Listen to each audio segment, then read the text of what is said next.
Let me ask you another question about Chris Jericho, because a lot of them come in. A lot of people have actually found him to be entertaining / out of his mind, and they enjoy sending this stuff in.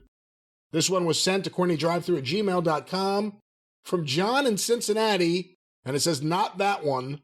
I wanted both of your opinions on his podcast recently. Chris Jericho, with no guests or opposing voices, essentially said 2022 was possibly his best year ever.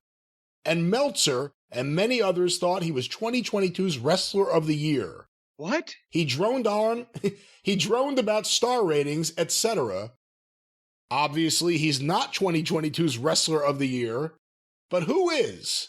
Based on activity and his base, I regret to say that perhaps Moxley was. MJF was gone for a while. Sami Zayn might be an option, but could it actually be the plumber? What do you think? So I guess there's two questions there. Who do you think is the Wrestler of the Year, but is Chris Jericho the Wrestler of the Year? Well, of course not. I mean, there's not even a knock on Jericho that, no, his matches don't look like they did now that he's 52 when he was 32. It's ridiculous. And star ratings. Again,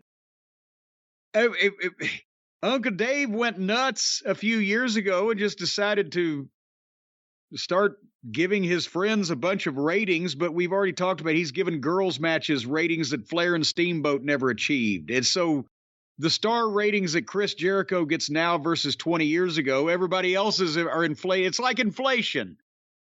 Used to be $1 a gallon, now it's $3 a gallon, whatever.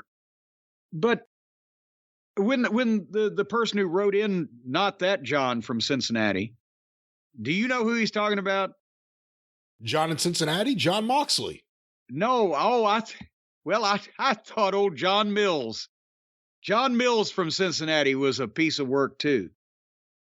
Point being, since he mentioned Sami Zayn in there, you're not just sticking with AEW. In that case, if it's opened up to have the Wrestler of the Year, if it's not Roman Reigns or Brock Lesnar, it would have to be Roman Reigns or Brock Lesnar, wouldn't it?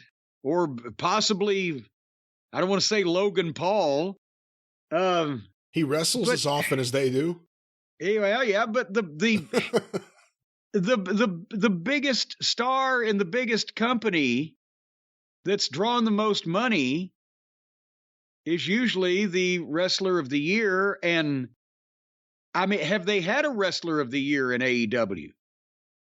They really haven't. Nobody. Yeah, who are the candidates? Moxley, like he said. MJF. And he pointed out MJF was off TV a long period of time, and he hasn't had a lot of matches. Punk. And there's nothing since September, and he was injured before that, so it's really just based on the first 6 months of the year. Omega, even if you're an Omega fan, he was out. Adam Cole was out. Wardlow, definitely not. AEW may not have a candidate at all. In AEW, it's none of the above. In the WWE, it's, it would have been Cody probably if he hadn't got hurt, because that was catching fire already. And, next year it may be Cody again if he comes back and they do the same thing that they were going to do, or who knows, it may be Punk next year, just in a more professional situation.